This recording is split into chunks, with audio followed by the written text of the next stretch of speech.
Hi friends, Trenkids Fashion Hubல இருந்து சுமதி பேசுறேன். நம்ம ஆல்ரெடி ரெண்டு பவுச் மாடல் போட்டுருந்தோம். அது வந்து சிங்கிள் பவுச். இது வந்து பாத்தீங்கன்னா காம்போ செட். இது வந்து உங்களுக்கு இதுல வந்து மொத்தம் 3 பவுச் வரும். Big, medium, small. இதுல வந்து பாத்தீங்கன்னா இது அழகான பர்பிள் கலர் உங்களுக்கு. இது வந்து நம்ம ஃபேமிலியா எங்க டூர் போறப்ப செப்பரேட்டா வச்சுக்கலாம் ஒருத்தர் திங்ஸையும். இதுல வந்து மொத்தம் கலர்ஸ் இருக்குது பாருங்க. இதோட பிரைஸ் வந்து பாத்தீங்கன்னா 315 வரும். ப்ளஸ் ஷிப்பிங் வரும் நம்மளுக்கு. உங்களுக்கு கலெக்ஷன் பிடிச்சிருந்ததுன்னா சப்ஸ்கிரைப் பண்ணி வச்சுக்கிங்க சேனலை. அப்போ தான் நான் அடுத்தடுத்து போகிற நோட்டிஃபிகேஷன் வரும் உங்களுக்கு. இது வந்து பிளாக் கலர். இதில் வேர்ட்ஸ் மட்டும்தான் ஃப்ரெண்ட்ஸ் மாறும், அதை பார்த்துக்கிங்க. இது வந்து பிங்க்கு, லைட் பிங்க்கு.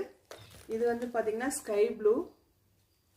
இது பார்த்திங்கன்னா பர்பிள்லே பார்த்திங்கன்னா இது வேர்ட்ஸ் மாறி வரும். இது வந்து உங்களுக்கு எடுத்துகிட்டு போகிறதுக்கு நல்லாயிருக்கும் எங்கேயும் ட்ராவல் பண்ணுறப்ப. தேங்க்யூ ஃபார் வாட்சிங்.